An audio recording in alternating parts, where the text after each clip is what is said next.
ഒരുപാട് റൈസിൻ്റെ വീഡിയോസ് നമ്മുടെ ചാനൽ ഓൾറെഡി അപ്ലോഡ് ചെയ്തിട്ടുണ്ട്. Lemon rice, tomato rice, curd rice, അങ്ങനെ പലതരത്തിൽ.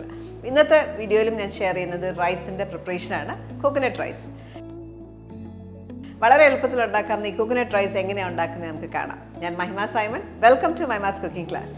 ഇപ്പോൾ കോക്കനട്ട് റൈസ് ഉണ്ടാക്കാനായിട്ട് മെയിനായിട്ട് നമുക്ക് വേണ്ടത് കോക്കനട്ടാണ്. കോക്കനട്ടും കൂടാതെ റൈസും വേണം. ഞാൻ ഇവിടെ എടുത്തു വെച്ചേക്കുന്നത് ബസ്മതിയാണ്. ബസ്മതി വെച്ചിട്ടോ പൊന്നി അരി വെച്ചിട്ടോ അല്ലെങ്കിൽ പച്ചരിയോ സോന മസൂരി അങ്ങനെ ഏത് തരത്തിലുള്ള അരി വെച്ചിട്ടോ നമുക്ക് റൈസ് ഉണ്ടാക്കാം, ഈ കോക്കനട്ട് റൈസ് ഉണ്ടാക്കാം. 3/4 കപ്പ് ബസ്മതി കുക്ക് ചെയ്ത് വെള്ളം വാന്ന് വെച്ചേക്കുന്നതാണ്. അപ്പോൾ എപ്പോഴും അത് വെള്ളം പറ്റിച്ചെടുക്കാതിരിക്കുക, അപ്പോൾ കുഴഞ്ഞു പോവും. എപ്പോഴും വെള്ളം വാന്ന് വെക്കുമ്പോൾ സാധാരണ അരിയൊക്കെ വേവിക്കുന്ന പോലെ തന്നെ വെള്ളം വാന്ന് എടുക്കുക. അങ്ങനെ 3/4 കപ്പിൽ നമുക്കൊരു 3 കപ്പ് കുക്ക്ഡ് റൈസ് കിട്ടും. ആ അളവിലാണ് നമ്മൾ ചെയ്തത്. ആദ്യം ഒരു കടായി ഹീറ്റ് ചെയ്യാം.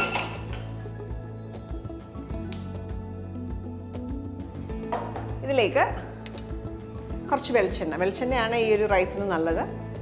ഒരു 3 ടേബിൾ സ്പൂൺ വെളിച്ചെണ്ണ. കുറച്ച് ഫ്ലേവറിന് വേണ്ടിയിട്ട് കുറച്ച് ഗീയും കൂടെ ആഡ് ചെയ്യാം.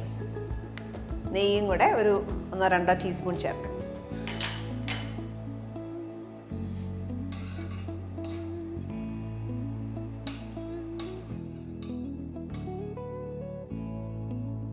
ഇവിടെ എണ്ണ നന്നായിട്ട് ചൂടായി.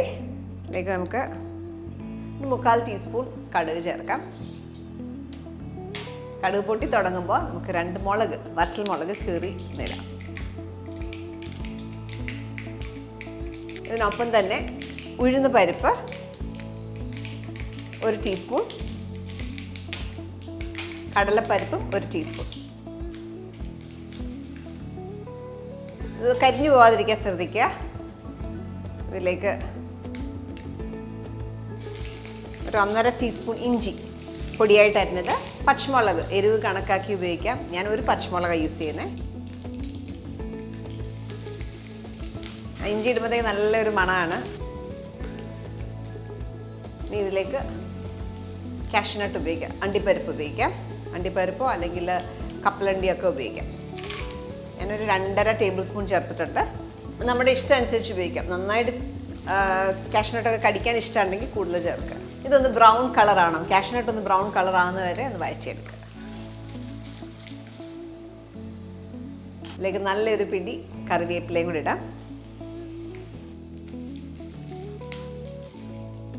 ഇനി നമുക്കിതിനകത്തേക്ക് തേങ്ങ.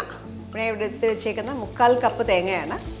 3 കപ്പ് അരിക്ക് ഞാനൊരു 3/4 കപ്പ് തൊട്ട് 1 കപ്പ് 1/2 കപ്പ് വരെയൊക്കെ ചേർക്കാം. തേങ്ങ ബ്രൗൺ ആവരുത്, കളർ മാറാൻ പാടില്ല. നന്നായിട്ടൊന്ന് വഴറ്റിയെടുത്താൽ മതി. ഇപ്പോൾ തേങ്ങ നമുക്ക് ഫ്രഷ് തേങ്ങ തിരുമിയത് ഉപയോഗിക്കാം. അതില്ല എങ്കിൽ ഡെസിക്കേറ്റഡ് കോക്കനട്ട് വേണമെങ്കിൽ ഉപയോഗിക്കാം. എപ്പോഴും ഫ്രഷ് തേങ്ങയ്ക്കാണ് ടേസ്റ്റ് വൈസ് നല്ലത്. കളർ മാറാണ്ട് കുറച്ച് നേരം ഒന്ന് വഴറ്റുക. ഒരു 1-2 മിനിറ്റ് മാത്രം ഒന്ന് വഴറ്റിയെടുത്താൽ മതി. തീ മീഡിയം ഹീറ്റിലാണ് ഇട്ടേക്കുന്നത്. ഇനി ഇതിനകത്തേക്ക് നമുക്ക് ഫ്ലേവറിന് വേണ്ടിയിട്ട് കായം പൊടി കുറച്ച് ചേർക്കാനായിട്ടുണ്ട്. ഒരു 1/4 ടീസ്പൂൺ കായം പൊടിച്ചത്. അതേപോലെ തന്നെ ഉപ്പ് പാകത്തിന് ഇടുക. ഞാനിപ്പോൾ ഒരു 1/2 ടീസ്പൂൺ ഉപ്പ് ചേർക്കുകയാണ്. റൈസ് കുക്ക് ചെയ്യാൻ നേരത്ത് ഞാൻ ഉപ്പിട്ടാണ് കുക്ക് ചെയ്തേക്കുന്നത്. പിന്നെ വേണമെങ്കിൽ പിന്നീട് ആഡ് ചെയ്യാം. ഓക്കെ, ഇതൊരു പരുവായി. ഇതിനകത്തേക്ക് റൈസ് ആഡ് ചെയ്യാം. ഇവിടെ 3 കപ്പ് റൈസാണ്. 3/4 കപ്പ് ബസ്മതി കുക്ക് ചെയ്ത് കിട്ടിയേക്കുന്നതാണ് 3 കപ്പ് റൈസ്.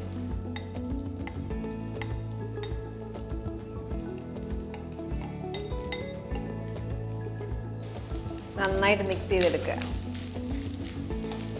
റൈസ് കുക്ക് ചെയ്യുമ്പോൾ എപ്പോഴും വല്ലാണ്ട് കുക്ക് ചെയ്യാതിരിക്കാൻ ശ്രദ്ധിക്കുക. പാകത്തിന് ഒരു 95% കുക്ക് ചെയ്തെടുക്കുക. ഒരുപാട് വെന്ത അരിയാണെങ്കിൽ നമ്മൾ ഇളക്കുമ്പോഴത്തേക്ക് ഇതെല്ലാം കൂടെ കുഴഞ്ഞു പോകും. അപ്പോൾ അത് അവോയ്ഡ് ചെയ്യാനായിട്ട് പരുവത്തിന് കുക്ക് ചെയ്തെടുക്കുക. പൊടിക്കും കൂടെ ഉപ്പ് ചേർക്കുക. ഒരു നുള്ളു ഉപ്പ് കൂടെ ചേർക്കുക. ഈ മല്ലിയില വേണമെങ്കിൽ മല്ലിയില ചേർക്കാം. മല്ലിയില ഇല്ലെങ്കിലും പ്രോബ്ലം ഇല്ല. മല്ലിയില ഒന്നുകൂടെ ഫ്ലേവർ കൊടുക്കും. നന്നായിട്ടൊന്ന് മിക്സ് ചെയ്ത ശേഷം ഇത് ഓഫ് ചെയ്യാം. ഇത് റെഡിയായി. നല്ല കോക്കനട്ടിൻ്റെ ഫ്ലേവർ നല്ലതായിട്ട് എടുത്ത് നിൽക്കും ഈ റൈസ് കഴിക്കുമ്പോൾ. ഇതിൻ്റെ കൂടെ നല്ല ചിക്കൻ വറുത്തതൊക്കെ ഉണ്ടെങ്കിൽ നല്ല ചിക്കൻ വറുത്തത് അല്ലെങ്കിൽ വെണ്ടയ്ക്ക ഫ്രൈ, ബ്രിഞ്ചോൾ ഫ്രൈ ചെയ്യുന്നതൊക്കെ നല്ലൊരു കോമ്പിനേഷനാണ്.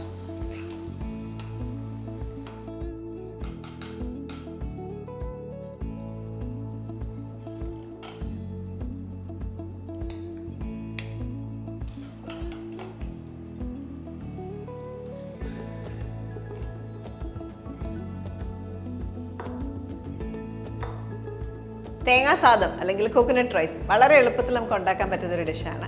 അപ്പോൾ നമുക്ക് വീടുകളിൽ ലെഫ്റ്റ് ഓവർ റൈസ് ഉള്ളപ്പോൾ തലേദിവസത്തെ റൈസ് ബാക്കിയൊക്കെ ഉള്ള സമയത്ത് നിങ്ങൾക്ക് ഇതേപോലെ കൺവേർട്ട് ചെയ്തെടുക്കാവുന്നതാണ്. അപ്പോൾ ഇച്ചിരി ഫ്ലേവറുമാണ്, കുട്ടികൾക്കൊക്കെ വളരെ ഇഷ്ടമാവുകയും ചെയ്യും. അപ്പോൾ ഇത് നമുക്ക് സെർവ് ചെയ്യാനായിട്ട് ചിക്കൻ ഫ്രൈ അല്ലെങ്കിൽ വെണ്ടയ്ക്ക ഫ്രൈ ചെയ്തത്, ബ്രിഞ്ചോൾ ഫ്രൈ ചെയ്തത് അങ്ങനെയുള്ള സാധനങ്ങളോടൊക്കെ നല്ലതാണ്. അതല്ലെങ്കിൽ ഇത് തന്നെ അച്ചാറിൻ്റെ കൂടെയും പപ്പടം കൂടെ സെർവ് ചെയ്യുവാണെങ്കിലും നല്ലൊരു കോമ്പിനേഷനാണ്. ഈ റെസിപ്പി ട്രൈ ഔട്ട് ചെയ്ത് നോക്കുക. നല്ല വീഡിയോസിനായിട്ട് സ്റ്റേ ട്യൂൺ ടു മൈമാസ് കുക്കിംഗ് ക്ലാസ്.